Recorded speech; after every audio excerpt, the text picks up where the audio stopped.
আমাদের ৬০-৬৫ বছরের এক চাচি, আপনারা সবাই চিহ্ন কাঞ্চন মিয়ার মা উস্কালিতে। উনি 2 বছর পর হাতিয়ে তাইছে শুধু শাপলাগুলির ভোট করতো। তো উনি নিজেও হাতের মধ্যে শাপলাগুলি আইকে রাখছে। আমি বাইরে হলে যদি জিজ্ঞাসা করে সে ভোট দিবেন, আমি এইটা দেখাইবো। এইটাতে পরিবর্তন হয়েছে না? প্রত্যেকটা রিক্সাওয়ালা বুঝে গেছে কি করতে হবে, প্রত্যেকটা সিএনজি ড্রাইভার বুঝে গেছে কি করতে হবে, প্রত্যেকটা প্রবাসী বুঝে গেছে কি করতে হবে। এতে মুরব্বীর ছেলে কই কিছুক্ষণ আগে বক্তব্য দিছে যে ওনার ছেলে বিদেশে না থাকে, উনি আমারও ফোন দিয়া ভাই ইলেকশনের খরচ টরচ লাগলো পাঠাবো, আমার বাপ সহ সবাই আপনার ভোট করবে ইনশাল্লাহ বলে দিচ্ছে। ওনারাও বলে দিচ্ছে যে হচ্ছে আপনার ভোট করতে। এটা হচ্ছে পরিবর্তন। সবাই কিন্তু বুঝে হাতিয়াতে কি করতে হবে, কারে দিতে হবে ইনশাল্লাহ।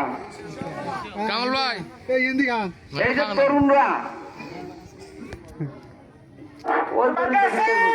আছে আছে আছে আছে শাপলাকলি শাপলাকলি শাপলাকলি শাপলাকলি শাপলাকলি শাপলাকলি। আমরা সংক্ষেপে শেষ করবো, কথা বেশি হলো। আমি উদাহরণ গুলো দিচ্ছি। বাস্তবতা হচ্ছে মাঠে ঘাটে সব জায়গায় গেলে মানুষ কিন্তু বুঝে যায় কি হচ্ছে। নেতার ভিতর আর ভোট নাই, নেতার ভিতর ভোট আছে, নেতার ভিতর ভোট আছে। আপনাদের ওয়ার্ডে ভোট কত? ৪,০০০ প্লাস। তো এখানে কি ১,০০০ জন আছেন না? প্রত্যেক ঘরে 3টে করে ভোট নাই? 3টে করে ভোট থাকলে কত? ৩,০০০ হয়ে গেছে না? এই যে আসার সময় যে ওখান থেকে হাইটে আসতে হয়েছে কিল্লাই মানুষের কারণে। মহিলারা সবাই রাস্তার ধারে ধারে দাঁড়ায় আছে। শুধু হিন্দু মহিলা মাত্র এখানে দাঁড় করে মাথায় হাত বুলিয়ে দিয়ে বেরিয়েছে, বাবা তোমার দেখার জন্য রাস্তায় সে 2টা থেকে দাঁড়ায় আছি। আপনাদের এই বাড়ির মহিলারা 2টা থেকে দাঁড়াই আছি তোমার জন্য। ঠিক আছে,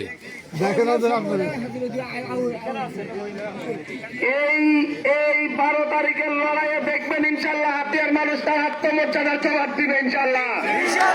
হাতিয়ার মানুষ সাধারণ ধন্যবাদ গরু চোর হাস্যের বিরুদ্ধে জবাব দিবে ইনশাল্লাহ। জবাব দিবে যে লঞ্চের শিকার হয়েছে ঘাটে ঘাটে, সেটার জবাব দিবে ইনশাল্লাহ। কত মানুষ গত 50-60 বছরের নদী ভাঙ্গনের শিকার হয়েছে, প্রত্যেকে জবাব দিবে এটার বিরুদ্ধে ইনশাল্লাহ।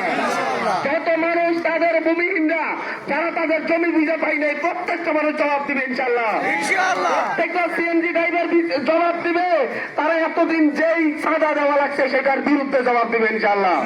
প্রত্যেকটা হুন্ডা ড্রাইভার জবাব দিবে এর বিরুদ্ধে ইনশাল্লাহ। আবার দেখবেন শেষে এটাই কি বলে ঘাটতি নিয়েও দেওয়া যাবে না। আরেকটা কথা বলে যাই, যারা সন্ত্রাস করতে চাচ্ছে, তারা মানুষকে হুমকি ধামকি দিচ্ছে, তাদেরকে বলি যে হচ্ছে ভোট করেন, খুব ঠান্ডা মাথায় ভালোভাবে ভোট করেন, সমস্যা নাই। কিন্তু বেশি বাড়াবাড়ি আর সন্ত্রাসী কার্যক্রম করতে গেলে বাসার মাঝের ইতিহাস ভুলে যায় না। আওয়ামী লীগ ক্ষমতায় থাকার পরও মোহাম্মদ আলী কি বাসার মাঝে বাঁচাইতে পারছে? বাসার মাঝে 2008 সালে মানুষজনকে কেন্দ্রে যাইতে দিবে না, মানুষজন 60টা মানুষ খুন করছে, শুধু প্রচার প্রচারণা করছে কেন হরিণের? মুরব্বীরা মনে আছে? কিন্তু ভোটের 2 দিন আগ থেকে আর বাসার মাঝে খুঁজে পাওয়া গেছে না। মোহাম্মদ আলী কি বলে এই সন্ত্রাসটা বাঁচাইতে পারছে? কোন সন্ত্রাসটা কেউ বাঁচাইতে পারে না। দলের দল ক্ষমতায় আসলেও বাঁচাইতে পারবে না। ঠিক। আর ইচ্ছা থাকলে উন্নয়ন করার কাজ করার ইচ্ছা থাকলে দল ক্ষমতায় না থাকলে অনেক কিছু করা যায়, আগা গোড়া ঠিক থাকলে কিচ্ছু করা যায় না। আপনি তো আসছেন, আপনারা তো আসছেন লুণ্ঠন করার জন্য। হঠাৎ করে হাতিয়ার জোড়া তো মাইয়া থাকলো কোথা থেকে?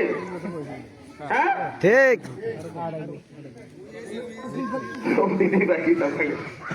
যাই হোক, জবাব দিবেন ইনশাল্লাহ 12 তারিখে ইনশাল্লাহ। জবাব দিবেন ইনশাল্লাহ, জবাব দিবেন ইনশাল্লাহ। ভোট কত আছে বললেন? 4200 ভোটের মধ্যে 4000 ভোট সাপ্লাই হলে পাইব তো ইনশাল্লাহ। পাওয়া যাইব তো?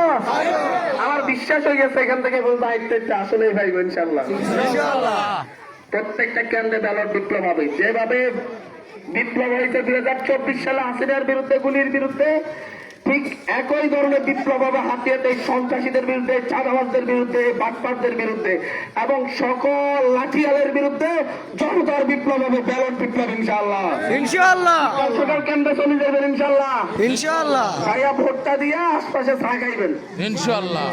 ঠিক আছে? ঠিক আছে আপনাদের কেন্দ্রে যেন সুন্দরভাবে ভোট দিতে পারেন সেই পরিবেশটা ইনশাআল্লাহ আমরা করবো, চিন্তা করেন না। ইনশাআল্লাহ ভোট যাতে কেন্দ্রে সুন্দরভাবে দিতে পারেন পরিবেশটা আমরা করে দিব ইনশাআল্লাহ। এই আগামী 4-5 দিন একটু হুমকি ধামকির উপর রাখবো। কয়দিন রাখবো? 4-5 দিন হঠাৎ আইসে তো মাঠের আওয়াজ বুঝতে পারে না, অনেকদিন আইসে পার আইসে তো বুঝতে পারে না, দেখবেন যে আস্তে আস্তে ভাবনা হয়ে যাইব। খালি কলসি বাজে বেশি জনতার বিরুদ্ধে গিয়ে কোন নেতা টিকতে পারে নাই, জনগণের বিরুদ্ধে গিয়ে কোন নেতা টিকতে পারে নাই। নেতাগিরি করার ইচ্ছা থাকলে জনতার কাতারে আসেন, তারপর আবার নতুন করে রাজনীতি শুরু করেন, সন্ত্রাসী ছেড়ে দেন। আপনাদেরকে আগেও বলছি আমার সাথে যখন দেখা করতে গেছে তখনও বলছি সন্ত্রাসী থাকলে রাজনীতি করেন আর না ওই করেন না। এখন আবারও বলতেছি সন্ত্রাসী বানার ছাড়লে রাজনীতি করতে পারবেন আর না ওই করতে পারবেন না। সন্ত্রাসীদের হাতে মানুষকে জিম্মি করে আবার রাজনীতি করবেন সেই দিন নাই নাই নাই নাই নাই ইনশাআল্লাহ। ইনশাআল্লাহ ধন্যবাদ, দোয়া করবেন ইনশাআল্লাহ। ইনশাআল্লাহ ভোট হবে হবে এই মার্কাটাকে শাপলা গলি আরো জোরে শাপলা গলি